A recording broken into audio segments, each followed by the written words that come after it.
Assalamu alaikum wa rahmatullahi wa barakatuhu. Alhamdulillahi rabbil alamin.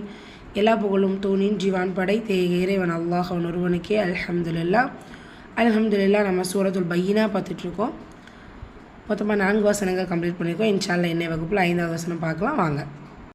அஊது பில்லாஹி மினஷ் ஷைத்தானிர் ரஜீம். பிஸ்மில்லாஹிர் ரஹ்மானிர் ரஹீம். وما أمروا إلا ليعبدوا الله مخلصين له الدين حنفاء ويقيموا الصلاة ويؤتوا الزكاة وذلك دين القيمة وما أمروا إلا ليعبدوا الله مخلصين له الدين حنفاء ويقيموا الصلاة ويؤتوا الزكاة وذلك دين القيمة. وما மத்தை தொடர்ந்து அடுத்த வார்த்தையுடைய தொடக்கத்தில் ஹம்சா வந்திருக்க மத்துல் முன்ஃபசில் 4 ஹரக்கத்தில் நீட்டம் கொடுத்து ஓதணும். உமிரு ரோதமாக பெற்று வந்திருக்க வல்லினமாக ஓதணும். இந்த இடத்துலையுமே மத்தை தொடர்ந்து அடுத்த வார்த்தையுடைய தொடக்கத்தில் ஹம்சா வருது மத்துல் முன்ஃபசில் 4 ஹரக்கத்தில் நீட்டம் கொடுத்து ஓதணும். லாம் ஷத்தா அழுத்தம் கொடுத்து ஓதணும். லியா புது மத்துல் அஸ்லி 2 ஹரக்கத்தில் நீட்டம் கொடுக்கணும். தொம்மாக்கு அப்புறமா அல்லாஹ்ங்கிற வார்த்தை வந்திருக்கு. ஸோ என்ன பண்ணணும், அல்லாஹ்ங்கிற வார்த்தையை வல்லினப்படுத்தி ஓதணும்.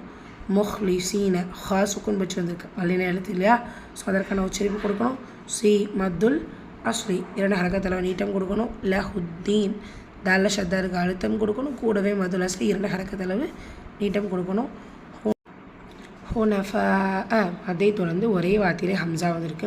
ஸோ மத்துல் முத்தசில் 5 ஹரக்கத்தில் நீட்டம் கொடுத்து ஓதணும். ஒயுகீமு இந்த இடத்துல யா மத்தா மதுல் அஸ்லி 2 ஹரக்கத்தில் நீட்டம் கொடுக்கணும்.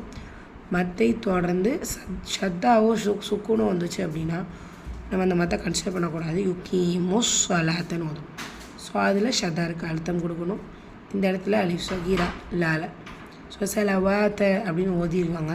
ஸோ கவனிக்கணும், இந்த அலிஃப் சகீரா லாமுக்குரியது சரிங்களா. இங்கே 2 ஹரக்கத் நீட்டம் கொடுக்கணும். யு து ஜக்கா இங்கே ஹம்சா சுக்கூன் யு து அவ்வளோதான். யோ அப்படின்னு சொல்லிட்டு அசைச்சிடக்கூடாது. இங்கேயுமே என்ன மத்தை தொடர்ந்து ஷத்தா வந்திருக்கு. மத்தை தொடர்ந்து சுக்கூன் அல்ல ஷத்தா வந்துச்சுன்னா மத்தை சொல்ல வேண்டிய தேவை இருக்காது. ஸோ யு து ஜக்கா ஷத்தா அழுத்தம் கொடுங்க. இந்த இடத்துலையும் ஜக்கவாத்த அப்படின்னு நிறைய பேர் சொல்கிறது தவறு. இந்த வாவ் மேலே இருக்கிற சகீரா கேஃபுக்குரியது. ஸோ இந்த இடத்துல குட்டி ஜீம் இருக்கிறனால நான் இதை ஸ்டாப் பண்ணிக்கிறேன். மர்பூத்தாக இருக்கும்போது ஹா சாக்கின் போட்டு ஸ்டாப் பண்ணிப்பேன். அண்ட் வதாலிக்க அலிஃப் சகீரா 2 ஹரக்கத்தில் நீட்டம் கொடுங்க. ரி யாமத்தா 2 ஹரக்கத்தில் நீட்டம் கொடுங்க. லாம் சுக்கூன் அமெரியா சேர்த்து ஓதிடணும். காஃப் வந்து வல்லின எழுத்து அதற்கான உச்சரிப்பு கொடுக்கணும். யா ஷத்தா பட்சத்துக்கு அழுத்தம் கொடுக்கணும். அண்ட் வசந்துடைய முடிவில் மர்பூத்தாக வந்திருக்கு. ஹா சாக்கினா மாற்றி ஓதணும். அல்ஹம்துலில்லாஹ். அடுத்த வசனம் இன்ஷா அல்லாஹ் நாளைய வகுப்பில் பார்க்கலாம். அஸ்ஸலாமு அலைக்கும் வரஹ்மத்துல்லாஹி வபரகாத்துஹு.